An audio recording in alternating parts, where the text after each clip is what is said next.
domain of fiscal federalism, I see three changes that have come about which are very important for the evolution of Indian federalism or evolution of a new fiscal architecture in India. First of all, there has been an increase in the share of states in divisible pool. This has been the biggest ever increase from 32% to 42%. Now, what's the importance of this kind of increase? These are the grants which are totally unconditional. We can say this is the kind of revenue sharing framework.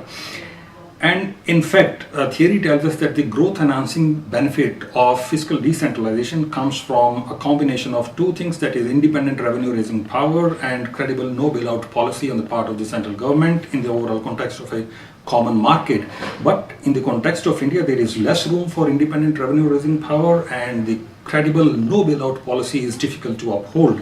So what has been done by the Finance Commission is to ensure the second best system, where we have a greater quantum of untied and unconditional grants in form of revenue sharing, plus rule-based fiscal control in order to ensure fiscal discipline of the state governments.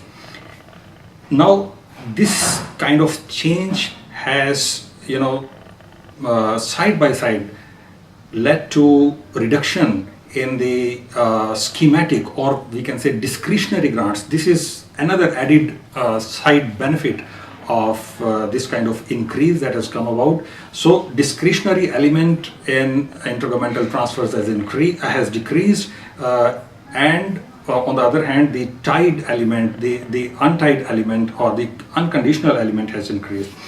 So this is one. Secondly, we have ushered into the biggest tax reform ever in the form of GST.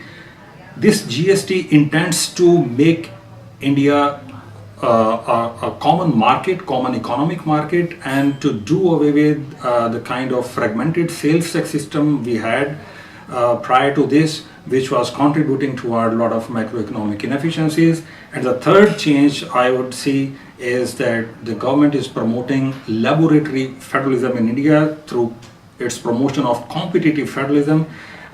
This would allow states to act as laboratories of democracy and policy experimentation. States are competing for attracting foreign direct investments. So these are the three, I think, the positive changes that has come about in the domain of fiscal federalism and federalism in general in recent years.